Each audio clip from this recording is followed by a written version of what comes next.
मशहूर एक्ट्रेस और मॉडल ट्विशा शर्मा मौत मामले में सीबीआई ने अपनी तफ्तीश बेहद तेज कर दी है।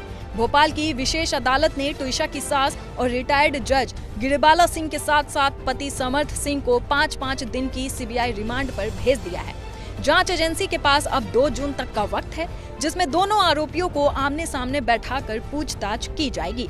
लेकिन इस हाई प्रोफाइल केस में सबसे चौंकाने वाला मोड़ आया है सीबीआई की हाईटेक जांच से। सीबीआई अब टनल व्यू इन्वेस्टिगेशन तकनीक के जरिए ट्विशा की मौत के आखिरी घंटों का एक डिजिटल अवतार और वर्चुअल रिक्रिएशन तैयार कर रही है। आखिर क्या है ये तकनीक और पोस्टमार्टम से लेकर उस आखिरी फोन कॉल में कौन से राज छिपे हैं? भोपाल की विशेष अदालत के गलियारे शुक्रवार दोपहर एक बेहद संवेदनशील मामले की गूंज से भर गए। दोपहर ठीक 12:38 पर सीबीआई की टीम 2 अलग-अलग गाड़ियों में ट्विशा की सास गिरिबाला सिंह और पति समर्थ सिंह को लेकर कोर्ट पहुंची। समर्थ सिंह पहले से ही सीबीआई की हिरासत में था, जबकि रिटायर्ड जज गिरिबाला सिंह को सीबीआई ने 7 घंटे की कड़ी पूछताछ के बाद उनके घर से गिरफ्तार किया था। कोर्ट रूम के भीतर करीब 1 घंटे 32 मिनट तक कानूनी दलीलें चलती रही। सीबीआई ने कोर्ट के सामने साफ कहा कि दोनों आरोपी जांच में बिल्कुल सहयोग नहीं कर रहे हैं। मां और बेटे दोनों के बयानों में भारी विरोधाभास है। सच उगलवाने के लिए दोनों को आमने सामने बैठाकर पूछताछ करना बेहद जरूरी है। बचाव पक्ष के वकीलों की चुप्पी और भोपाल बार एसोसिएशन के वकीलों की मौजूदगी के बीच मजिस्ट्रेट ने दोपहर 1:20 पर दोनों आरोपियों को 2 जून तक के लिए सीबीआई रिमांड पर भेजने का आदेश दे दिया। लेकिन सीबीआई की यह जांच सिर्फ पारंपरिक पूछताछ तक सीमित नहीं है। इस मिस्ट्री को सुलझाने के लिए देश की सबसे बड़ी जांच एजेंसी अब एडवांस टनल व्यू तकनीक का इस्तेमाल कर रही है। सूत्रों के मुताबिक 3 मंजिला आलीशान मकान के भीतर 12 मई की रात को आखिर क्या हुआ था, इसका एक मिनट का सच निकालने के लिए ट्विशा शर्मा का एक डिजिटल अवतार तैयार किया जा रहा है। इस तकनीक के तहत सीबीआई घटना वाली रात के सीसीटीवी फुटेज, मोबाइल फोन का डेटा, घर के वाईफाई लॉग्स, टावर लोकेशन और कॉल डिटेल रिकॉर्ड्स यानी सीडीआर को एक साथ सिंक यानी मर्ज कर रही है।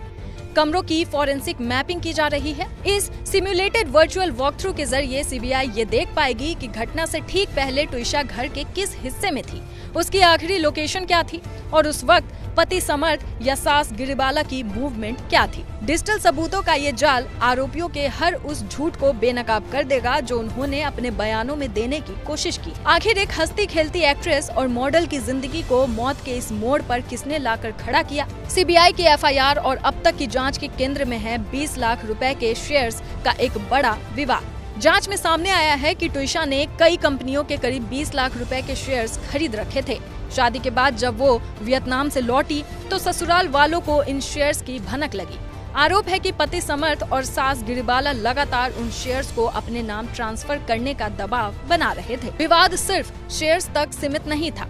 शादी के विदाई समारोह के दौरान भी कथित तौर पर 2 लाख रुपए की मांग की गई थी। हद तो तब हो गई जब ट्विशा की प्रेगनेंसी और उसके होने वाले बच्चे को लेकर भी उसे मानसिक रूप से प्रताड़ित किया गया और गर्भपात कराने का दबाव बनाया गया।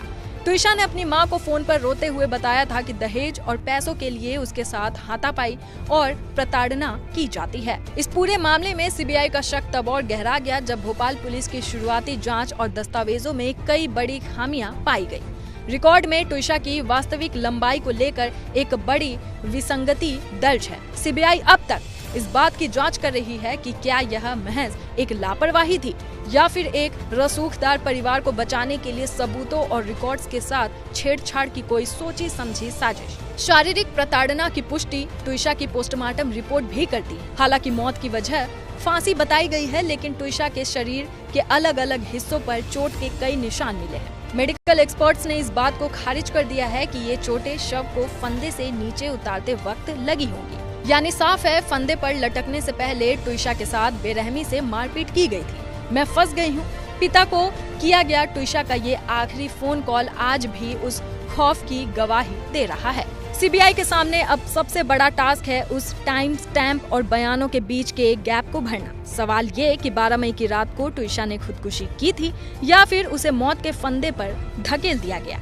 डिजिटल सबूतों, वर्चुअल रिक्रिएशन और 5 दिनों की इस कस्टोडियल पूछताछ के बाद उम्मीद है कि कानून के शिकंजे में फंसे ये आरोपी जल्द ही उस खौफनाक रात का पूरा सच उगल देंगे।